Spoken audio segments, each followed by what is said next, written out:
Welcome to Aviation Aftermath. September 8, 1994. USAir Flight 427 approaches Pittsburgh International Airport on what should have been a routine landing. On board are 132 passengers and crew, nearing the end of their journey from Chicago. Within seconds, the aircraft will enter a catastrophic loss of control, ending in one of the deadliest aviation disasters in Pennsylvania's history. This is the story of USAir Flight 427. Flight 427 was a Boeing 737-300 cruising normally as it prepared for descent into Pittsburgh. The crew had been cleared for approach and was maintaining altitude and speed, lining up for landing. Conditions were stable, and there were no signs of trouble. At approximately 7:02 p.m. UTC, without warning, the aircraft suddenly rolled to the left. The movement was violent and unexpected. Pilots immediately attempted to correct the roll, applying opposite controls in an effort to stabilize the aircraft.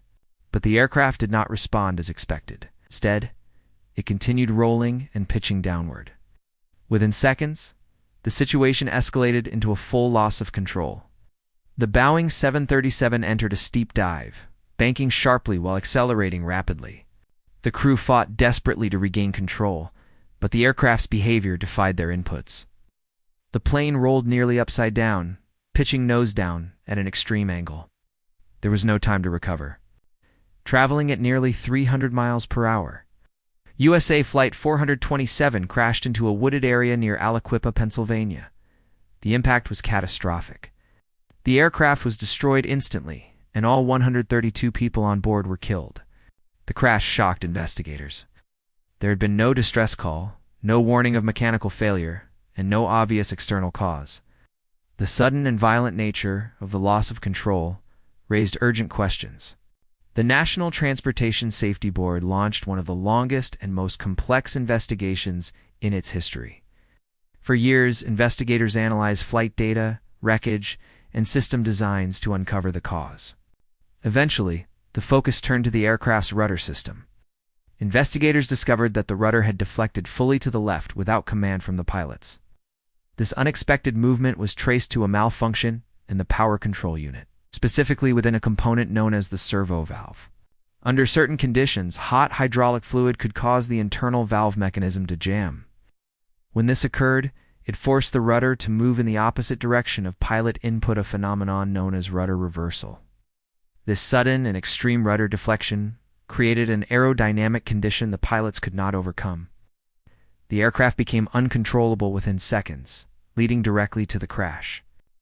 USAir Flight 427 was not an isolated case. Similar incidents involving Boeing 737 rudder issues had occurred in the years before. But this disaster provided the definitive evidence needed to identify the root cause. As a result, major changes were implemented across the aviation industry. Boeing redesigned the rudder control system on all 737 aircraft, eliminating the possibility of such failures. Pilot training was also updated to better prepare crews for unexpected control system anomalies. The tragedy of Flight 427 reshaped how aviation authorities approach complex system failures.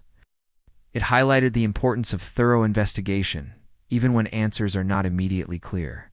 132 lives were lost in a matter of seconds during what should have been a routine landing. Their legacy lives on in the safety improvements that continue to protect passengers today. This was the story of USAir Flight 427, here on Aviation Aftermath. If you found this video informative, please like, subscribe, and join me next time as we uncover the lessons behind aviation's darkest moments.